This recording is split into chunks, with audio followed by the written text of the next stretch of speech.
Actively managing your personal brand is critical if you want to make a significant impact in the areas of your life important to you.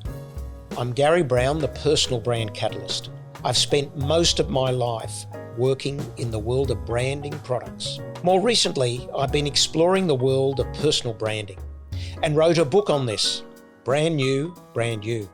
And the podcast has come out of this as a way to share first-hand experiences from some of Australia's most recognised personal brands. In January 2022, Professor Attila Brungs was appointed as University of New South Wales, Sydney's incoming President and Vice-Chancellor. Attila Brungs was the former Vice-Chancellor and President of the University of Technology, Sydney. He was appointed to the role in July 2014. Attila has been a researcher in both industry and academia, with interests in the area of heterogeneous catalysts. Attila is an elected Fellow of the Royal Society of New South Wales and an elected Fellow of the Australian Academy of Technology and Engineering. As Vice-Chancellor of UTS, he was instrumental in the university's rise to Australia's position among the world's top young universities, including supporting the transformation of the UTS campus with the addition of the Dr. Chow Chak Wing building designed by Frank Garry, the Faculty of Engineering and Information Technology building, the Vicky Sara building and the UTS Central building through a $1.5 billion campus master plan. Central to Brungs's approach at UTS has been collaboration, engaging with industry to tackle real-world research problems and the community to tackle social justice issues. Under his stewardship, the university's commitment to delivering positive social good has been strengthened through the creation of UTS's Social Impact Framework. Professor Attila Brungs is a senior leader in the higher education industry and a passionate advocate for innovation.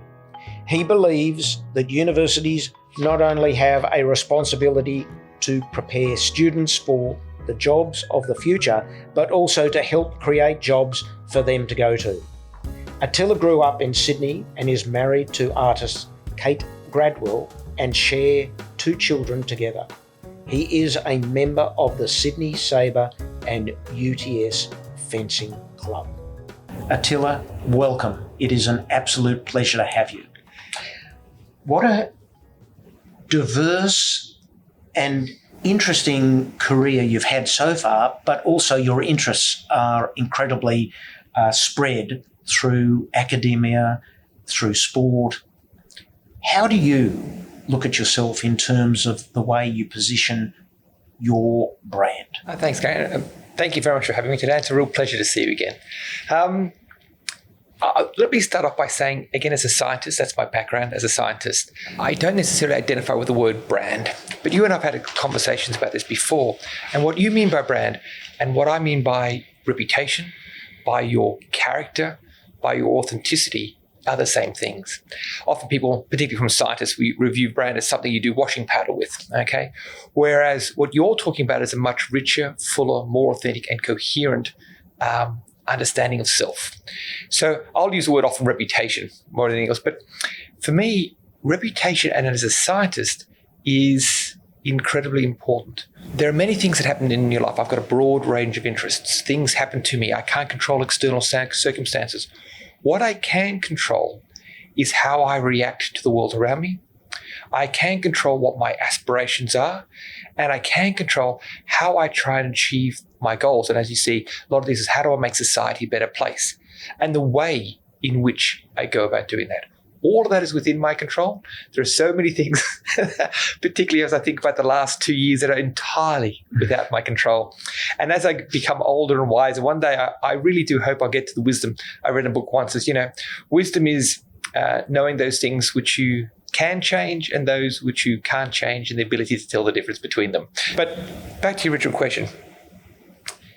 If you think about what a science is scientists question the universe. Scientists use evidence. They problem solve. But then they publish. They try and bring that knowledge to society. They try and actually make society change with that knowledge. They try and improve society with that knowledge.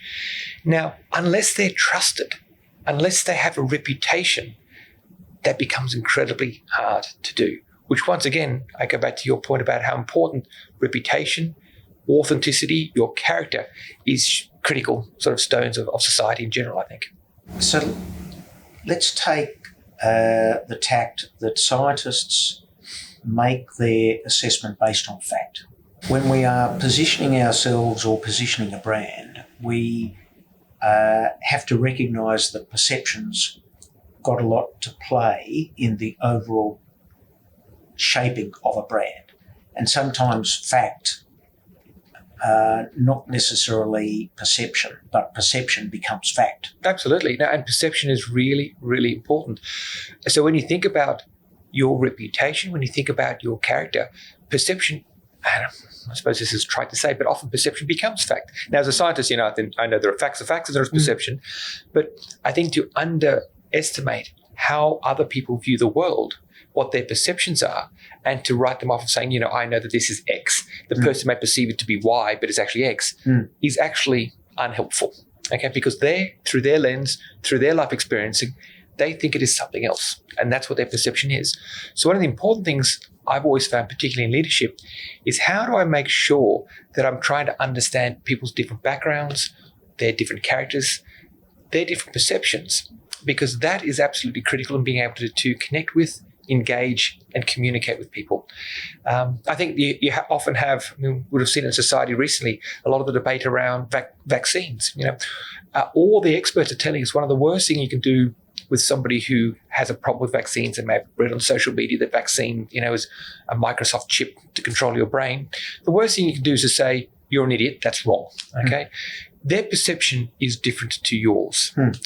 What you need to do is understand where they're coming from, understand their perception, understand, really importantly, let's call it the drivers and environments that help them get to that perception, and then engage with that perception. So that then comes back to your question around brand reputation. Not only do you have to be mindful of you being absolutely authentic and coherent in all your actions, because for me, if you ask me, I'm sure a question is, how do you best do your brand, or how do you best manage reputation? For me, it's all about being who you are, being absolutely authentic, and being coherent about that. So I think one of your favorite quotes is what Jeff Bezos, who says, it's what people say when you're out of the room is your brand or your reputation. Yeah. So if you're very coherent in your actions and it is truly authentic, that's how you influence people, what they say when you leave. Okay. That said, okay, it's not just as simple as that, because I may act one way towards you. I may act exactly the same way towards my kids. Okay. And you and my kids have different worldviews. And so both of you will view my actions in a different way. So therefore, what I've got to do is I've got to work out, okay, if this action has got this desired outcome, or I'm showing this part of my character to you, which is authentic to me, I've got to think of the best way of showing that to you. Similarly, when I show it to my kids, it's the same point, but I may show it in a different way. Absolutely. And it's actually walk the talk and talk the walk. So your words and your actions and your values need to be aligned. They have to be all perfectly aligned, but it's not just as simple as making sure they're all aligned. That is almost, that's the heart of it, don't get me wrong. But the other heart of it, if you want people to perceive all of that coherence, you've got to go to the next level of sophistication and say, okay, given that they're coming from different worldviews, if I act this way towards Garry or I act this way towards my kids, or they both view what I'm trying to communicate to them the same, the chances are maybe not. So I may have to do something subtly different, still authentic with me, my values, my coherence, but subtly different to make sure that I can connect with you or my kids in a slightly different way. You've spent many years around students and young people aspiring to great careers and being ambitious. They start off wanting to develop a career. They haven't got much of a reputation. They've actually got to build their brand first. So the reputation is actually an outcome of them taking the steps to get there. Would you concur with that? Absolutely. That's why sometimes parents get grumpy at me as a Vice-Chancellor when they say, what should little Jane or Johnny do? Okay, and they say, actually did accounting or engineering because there's lots of jobs and that. And they go, well, what are Jane or Johnny passionate about? Okay, what do they really love doing? Okay, what can they throw their whole self into? That should be the basis of some of the choices. Now, look, again, if someone came to me and said they want to be an astronaut and they're passionate about being an astronaut, I'd also provide them perhaps the advice that, look, there aren't many astronauts, particularly not in Australia. If you're really passionate about that, you've got to be quite sophisticated about how you go about it. Don't just think, just because I'm passionate to be an astronaut, I'll end up being an astronaut. But that's aside. I do think one of the most important things is what you're passionate about. Now, that then carries from job to different organizations you work for. So if you look at my career, as it was, there are certain values that I have. There are certain aspirations that I have to try and use my talents to try and help society, that it doesn't matter where I go, those are there. Okay. So have you given much thought, when we're talking about perception of what others think of you, about the way you project yourself and the way you actually position yourself? No, not really. Not sufficiently, except I will say, again, particularly in the last couple of roles, as a leader, one of the responsibilities of leadership, there's two responsibilities.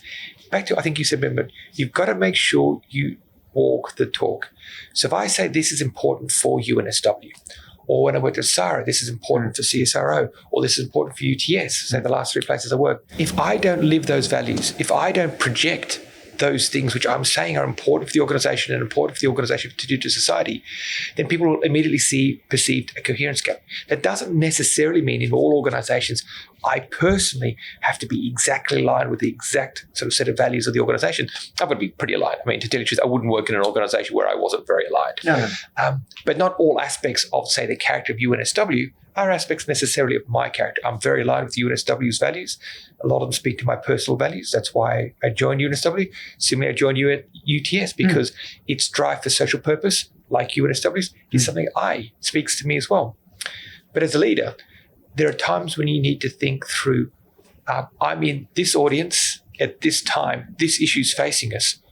What part of my character do I need to maybe bring to the fore? What something do I need to focus on?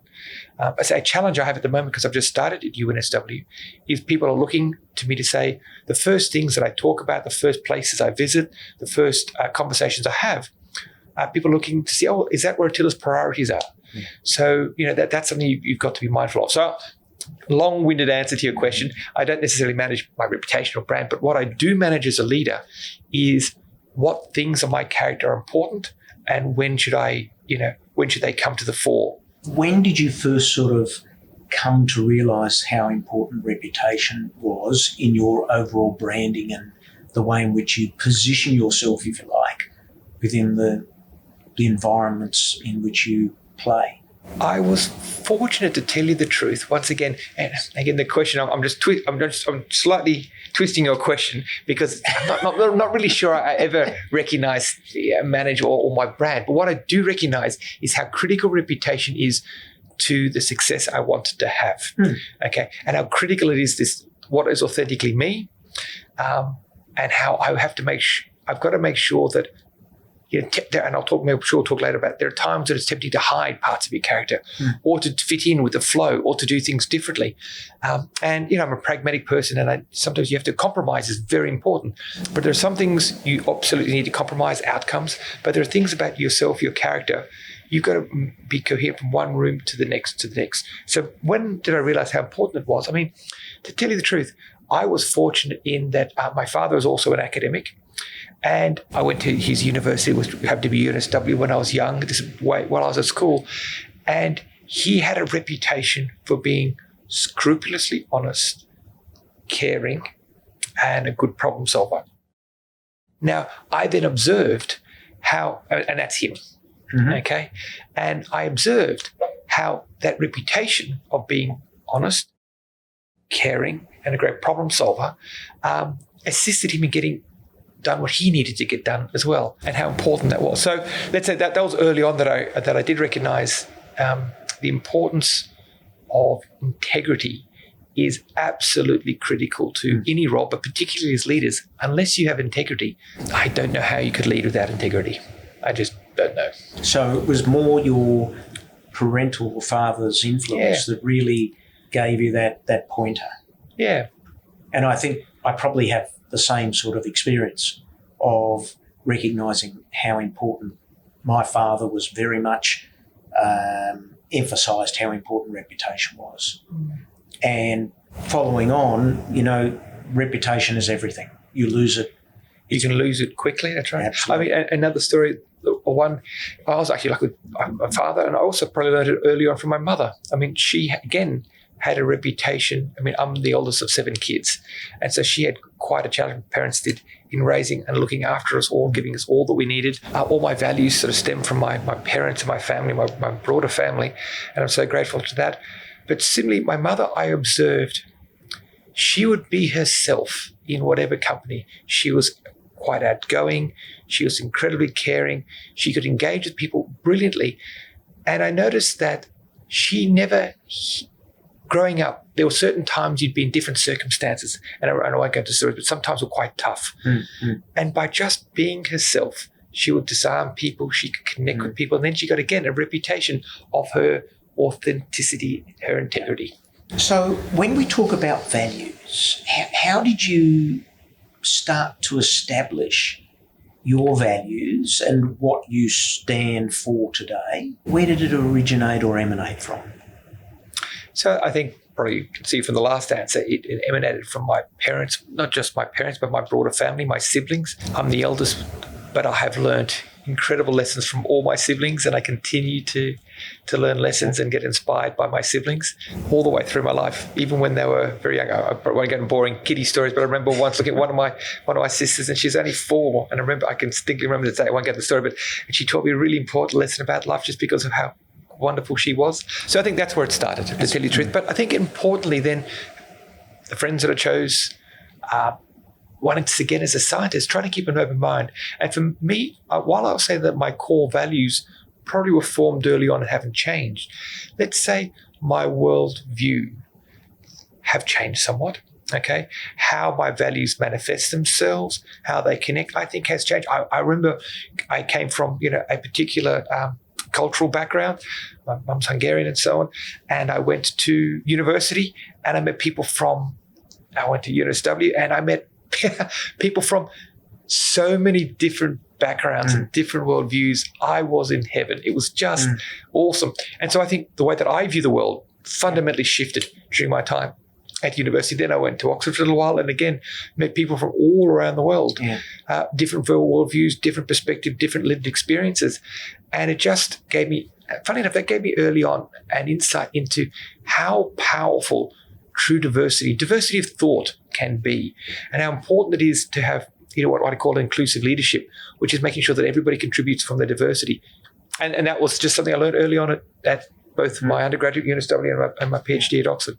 Taking the point about values, you talk about the worldview. Have you seen your values shift over time to align with current day environments? Your expectations, what you may have accepted yesterday or you not accepted yesterday, you might have been a little more tolerant today of. So certainly, in terms of your values. Hopefully, as I've gotten older and I really, really pray wiser, my tolerance has increased. As a young man, I'm sure I was intolerant at times. All of us. And excited and passionate. And sometimes passion is wonderful, don't get me wrong. As I said, follow your passions. But sometimes, maybe I'm the only one of this fault, sometimes passion can breed a little bit of stubbornness about what you want to do. So yes, I'd absolutely say my worldview has shifted, tolerance. I wouldn't necessarily say the values have shifted, but let's see how values are manifest in behaviors. And if you look at the underpinning value of respect, okay?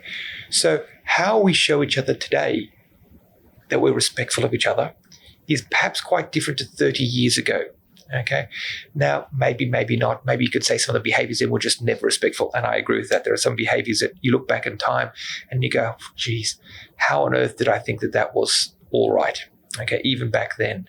So that's where I'm saying, let's call it, the value itself hasn't changed. So the importance that I place on respecting others' views hasn't shifted. But how perhaps I go about doing it, how I go about listening, certainly has shifted. So the value or the behaviour reflecting the value has changed. Yeah, I think so. As society shifts. The best example as you're talking now, I'm thinking that a gentleman who wore a hat Right. in 40 years ago Yep. would always take his hat off in front of a lady, Right. tilt his hat accordingly. Yep. We don't wear hats today. So you actually don't do that, but it is important to be respectful of the female sex. It's important and respectful. And I'd say even on that, looking back on it, you think, was that person tilting their hat to be truly respectful, or were they tilting their hat as a social norm which showed dominance? Does that make sense? Absolutely. And that's the questions that I think which is really exciting about asking now is, as you and I just agreed, the respect hasn't changed, but behaviors have. And similarly, even today, even in what I call, people can have they can be on the outside. That's why coherence and authenticity is so important. I can behave to you in a way that appears to be respectful. But if I go around the corner and then malign your character or act to your disadvantage, I'm not being respectful in the slightest. No. So, and I think that happens today as it happened years ago. Absolutely. The difference just on one aspect of what we're talking about is the intent for which you actually, if you take the example of taking your hat off, what is the real intent, which is what you're talking That's about. right. And today, this has become far more prominent in many of the social issues that are occurring, is what really is the intent of people in terms of what they see as respect or lack of respect. Yep. And another thing which I think is wonderful in today's society and at universities is the importance placed on how the other regards your actions. So it may be that I do something to you, Garry, that I think should show you respect. And in some sense, I'm almost forcing my idea of respect on you. Whereas what I should be understanding, which is what I think society is moving much more towards now, is making sure that my action of respect towards you is something that you will recognize as respect. And that goes right back to what I said at the very beginning. So if I've got something about my character I think is important, how I act with you versus how I act with my son or daughter may be slightly differently. Even if I'm trying to do the same thing as I'm providing a sign of respect towards you, I provide a sign of respect towards you, towards them, the sign of respect I have towards them will be slightly different because I'm trying to make sure that they recognize that respect or you recognize that respect. When we're talking about reputation, respect and everything else and values, can you think back of a time when your values have been tested? Oh, lots of times, Garry. In all different parts, both, in both career, in home life. Oh, look, I wish I were perfect, but that is so far from true. I have aspirations of trying my hardest. We all do things that we regret through our lives, or we wish we had done differently, I should say that. I've got many times where I think, I wish I hadn't done that. That's not what I intended. This came across wrong. I was trying to do this. Maybe back to the importance in this conversation of your reputation. I will give a story from CSIRO. As a leader always, and I was a leader at CSIRO, I was again trying to make sure that, I was authentic. I would never say anything behind people's backs. I would try and be open, transparent, coherent, my words, actions, deeds. And I do believe actions are so much more important than words. Unless you act in coherence with your values, doesn't matter in some respects what you say. Their words are also important at times. But one of the things that I do, particularly as a more junior leader, that I thought was very important is if I've got a wonderful team, I trust that team, okay? And I give them autonomy. But if something goes wrong, okay, I can talk about it with them, but that's on me. It's not on them. They're my team. Something goes wrong, it's on me. And I do remember at one time in one of the divisions of CSIRO, it happened to be a team member. Something did go wrong. And I wasn't aware of it, and I became aware of it, so went back in to fix it. And it would have been easy for me to say, and because it's a new team member, it would have been very easy, and I built this deep relationship with this division, and they trusted me, and then things were going well. It would have been easy for me to say, oh, look, it was just X, okay? They're new. Sorry about that. Let's go on. And that probably would have been fine. X wouldn't have gotten in trouble. Our relationship would have been stable. I could have continued. But no, I said, I stuffed up. I did this wrong. That damaged my reputation in that division, okay? Because I had a reputation for delivery and I failed to deliver. And it took me a good 6 months to rebuild my reputation for delivery in there, that they would trust that if I said I'll do something, I'd do it. Because in this case, it was my fault. My team didn't deliver, okay? But I'll still think, even on hindsight, even though, on the surface I lost reputation, it was still true to what I believe is important. Okay, I didn't deliver. My team didn't deliver, therefore I didn't deliver. So rather than, act in a different way, try and preserve reputation in some respects, it was better to lose reputation in that regard, but to remain coherent to what I believe my broader character is about. One of the things that has always been of interest to me is how you separate out your personal brand with the organisation which you work for or work with. So you are well recognised as being the VC of UTS, and you've moved to another organisation of which has a strong brand. Yep. How do you differentiate yourself and move yourself to that next position to be the VC of UNSW? Because it's important that you are seen in that environment, and it's not just the students, but it's all stakeholders. Have you thought about how you reposition yourself as the VC and the mark you will make in a different environment for which you have certain values and ideals? How do you differentiate, but at the same time keep your brand whole? Great question. And you'd think, given that I've already started at UNSW, I'd have given this a lot more thought, wouldn't you? I am in a very fortunate position in that I have certain aspirations around what I want to do with my time, my talents, okay?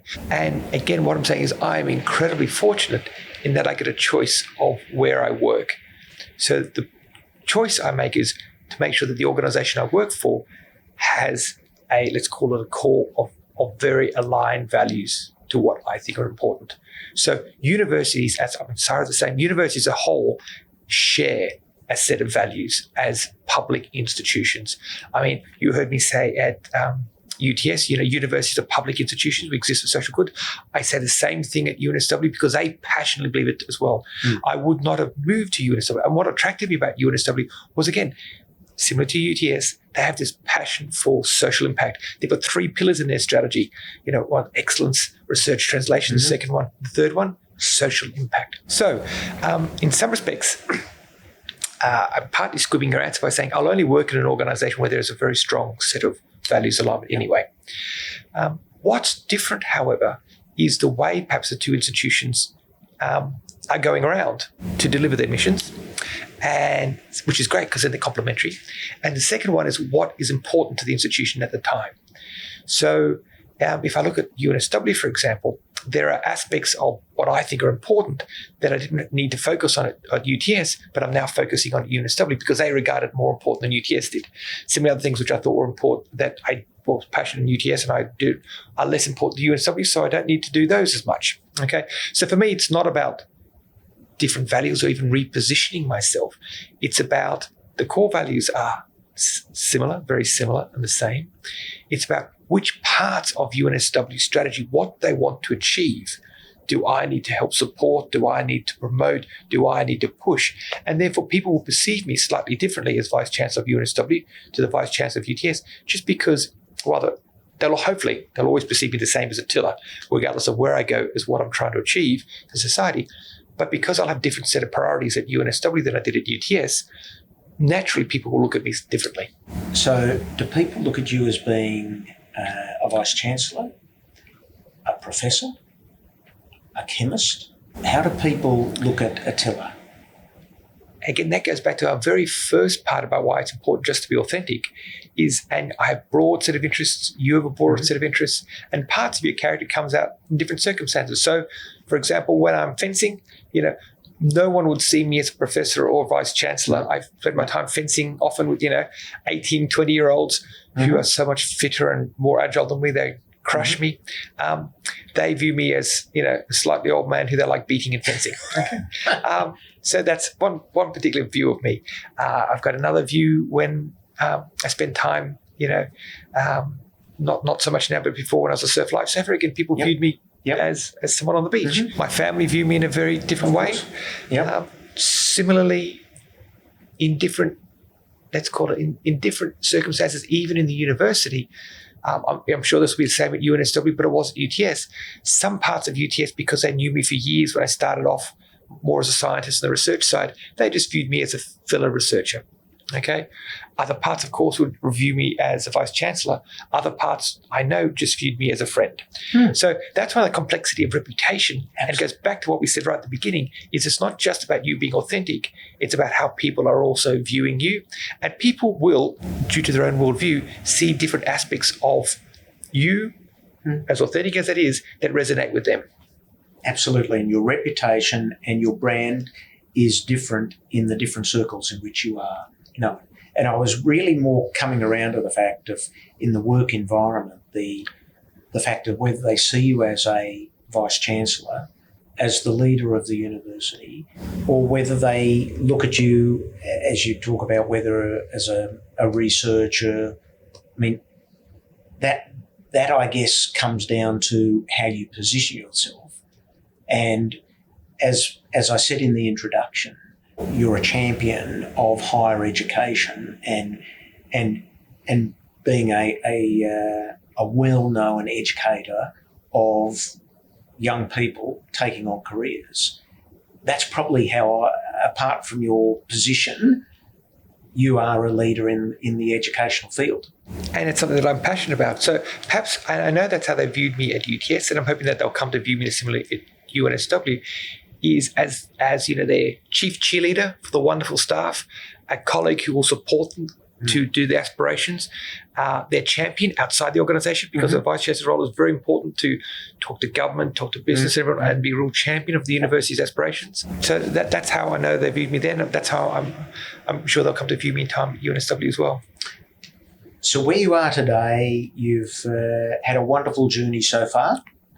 And please goodness, you'll have a wonderful journey going forward. You've been very successful and achieved a hell of a lot. Have there been any people, mentors on the way that have really helped you to get to where you are today? Absolutely. I've been very fortunate. Again, I started off fortunate. My parents are wonderful. My parents are mentors. My siblings are all, whether they probably recognize it or not, all mentors. I've been very fortunate through work that I've had a number of either people as supervisors, members of my team that have been mentors and taken the time. I suppose what I would say, and I'm deliberately not mentioning any names, because something that over time I've come to recognize is how much I can learn from everybody around me. Some people spend more time and they're really generous with their time. But even those, even sometimes when you sit in a meeting, I've learned the most sometimes in meetings where I've had, let's call it started off being in almost an adversarial relationship with people. And it's amazing how much you can learn from them. So I think mentoring is really important. I've been very fortunate to have a number of formal or less formal mentors throughout my career. But as I've gone on, the thing that I've recognized is how fortunate I am to always be in these rich, dynamic environments with lots of people around. And as long as I keep my mind open and my sort of heart open, how much I can learn from everybody around, regardless of what their role is. In terms of mentoring, is it something that you encourage your staff or your students to get involved in, to find a mentor? Absolutely. I've always found mentoring. I mean, very much. I saw great success at something, again, back at UTS. I had an old mentor of mine from CSIRO. I actually asked him, two of them, Jim and Liz, to come and work in UTS and mentor some of the younger scientists there. So I found and great success. So I do find mentoring is really important. I encourage people to have mentors. But again, if I go back to, I just encourage people, not only to have mentors, because mentors are very helpful, to be generous to others. Because if you're generous with your time, it's amazing what people can be back to you. Often I've seen people be very mercenary about finding mentors and networking. Yet the people who are the most successful, I find, this is my worldview, maybe I'm only looking at the ones who fit my hypothesis, Garry, I'll admit that. But the ones that I find and see most successful are those who are generous. Because if you're generous to others and you build communities rather than networks and communities, and then you can draw on that community. That puts you in a great position of resilience and strength. Look, I understand that. And Attila, you are what I call walk the talk and talk the walk. You are leading one of the premier universities in not only this country, but globally. You're creating communities and really creating our future as a country with the best possible leaders who are going to have the best possible education to make this country even greater than what it is. So I want to thank you very much for the opportunity to sit and chat to you about your brand, your reputation, and everything that you've done for those young people who are going to make this country a much better place than what it is today, and what a privilege it is to have had and have the opportunity to talk with you. Thank you. Thank you. And I would like to say, I have such a privilege. I mean, I've spent 3 weeks at UNSW, and look, you can see the smile on my face. Yeah. I've met these incredible students who I know the world will be a better place for. The community there is just unbelievable. Yeah. So you talk about a privilege. I'm just sitting at the end of week 3, thinking through 3 weeks. I'm just so lucky, so privileged, so honoured. So are we. Pleasure to talk to you, Garry. Thank you very much. Thank you for listening to this episode. If you enjoyed it, please leave a 5-star review and subscribe for more episodes. And if you'd like to learn more about developing your personal brand, please visit garrybrowne.com.au to get in touch or grab a copy of Brand New, Brand You.